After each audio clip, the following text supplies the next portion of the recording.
Apa sih bedanya Al-Quran dengan mushaf?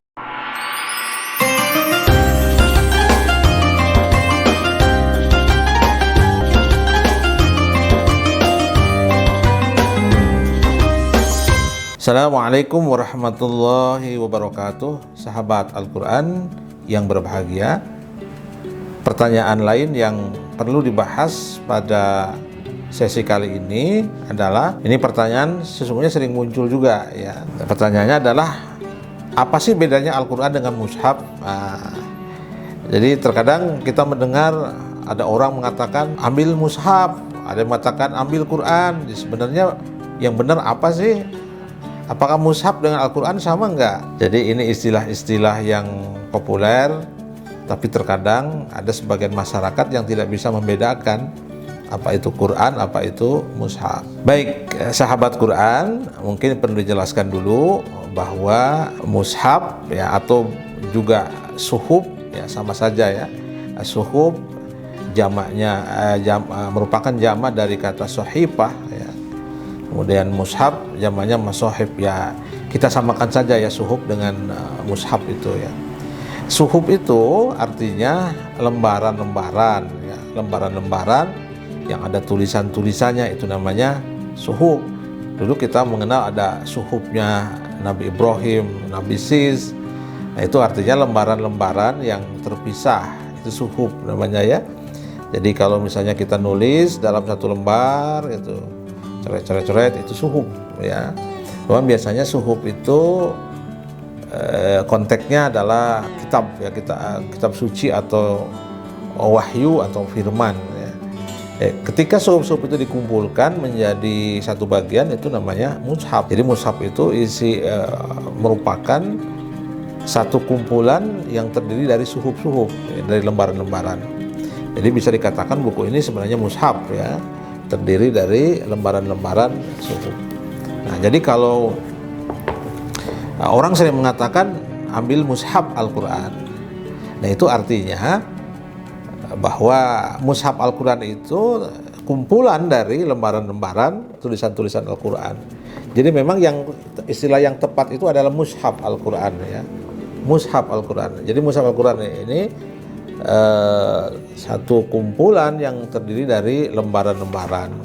Karena dulu para sahabat sekalian, pada zaman Nabi, Quran itu ditulis dalam lembaran-lembaran ya, dari kertas, lalu kemudian dari bahan kulit, ada yang dari batu. Jadi terpisah-pisah itu suhufnya ya, lembaran-lembaran itu. Kemudian dikumpulkan menjadi mushaf ya, menjadi satu bagian.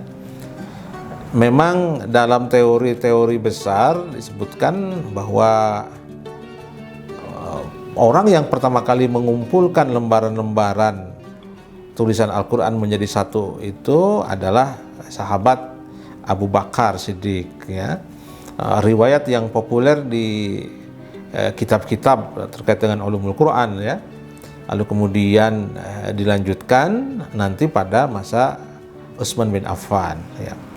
Tapi sesungguhnya selain dua sahabat yang populer ini, ada juga sahabat-sahabat Nabi yang pada waktu itu mengumpulkan Al-Quran sendiri ya. Jadi bukan official ya, bukan resmi. Kalau Abu Bakar posisinya sebagai khalifah pada waktu itu, sehingga kebijakannya kebijakan resmi. Demikian pula Utsman nanti proses pengumpulan menjadi mushaf itu juga pada posisi Utsman sebagai khalifah. Jadi mushaf resmi ya. Tapi di balik itu ada sahabat-sahabat senior yang juga punya mushaf sendiri ya, di antaranya adalah sahabat Ali bin Abi Thalib ya. Jadi dalam riwayat ya, atau dalam catatan Ibnu Najim ya, dalam Al-Fihrisat itu dijelaskan bahwa selepas Rasulullah SAW wafat, kemudian Ali menyepi selama 3 hari di rumah. Kemudian dia menulis itu hafalan-hafalannya dalam lembaran-lembaran itu ya. Kemudian dikumpulkan menjadi mushaf ya. Ini kemudian disebut dengan mushaf Ali bin Abi Thalib. Ada juga sahabat lain yang punya itu, seperti sahabat Abdullah ibni Abbas, Abdullah ibni Mas'ud, kemudian Ubay bin Ka'ab, itu punya mushaf masing-masing. Nah, saya menulis agak panjang ya dalam catatan buku saya, ensiklopedia seputar Al-Quran. Ya, ini di sini agak panjang saya menjelaskan. Misalnya mushaf Abdullah ibni Abbas ya. Jadi sekali lagi kalau kita ngomong mushaf itu artinya kumpulan yang isinya terdiri dari lembaran-lembaran Al-Quran ya. Misalnya ada mushaf Abdullah bin Abbas, itu mushaf Abdullah bin Abbas urutan suratnya memang tidak seperti mushaf Al-Quran hari ini ya. Kemarin kita sudah membahas tentang susunan surat. Nah, dalam mushaf Abdullah bin Abbas itu urutan pertamanya surah Iqra. Ya, jadi berdasarkan tartib nuzul ya. Lalu kemudian Nun, ada Wadduha, Al-Muzammil, terus sampai kemudian ujungnya itu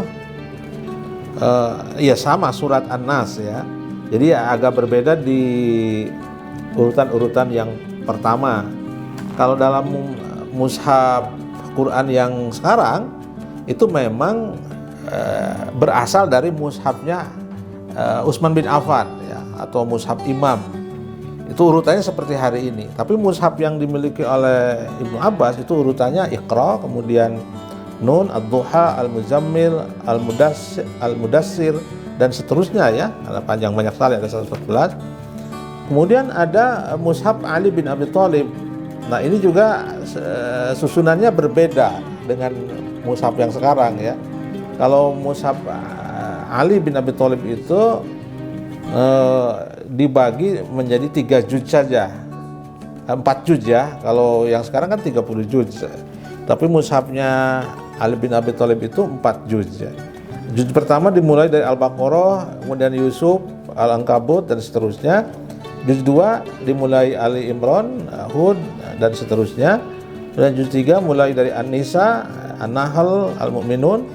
Juz 4 Al-Maidah, dan seterusnya. Jadi urutannya ini berbeda-beda susunan suratnya dengan mushaf Utsman bin Affan.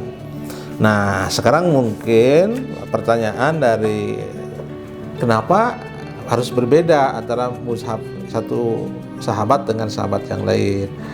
Pada sesi yang kemarin saya jelaskan bahwa mushaf yang resmi adalah mushaf yang disusun oleh Abu Bakar dan mushaf yang disusun oleh Utsman bin Affan yang sekarang beredar.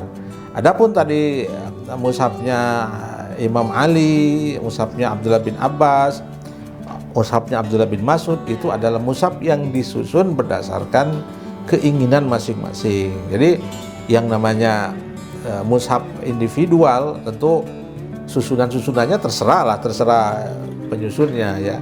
Jadi sama sekali tidak ada perbedaan secara substantif antara mushaf-mushaf yang dimiliki oleh sahabat-sahabat tadi.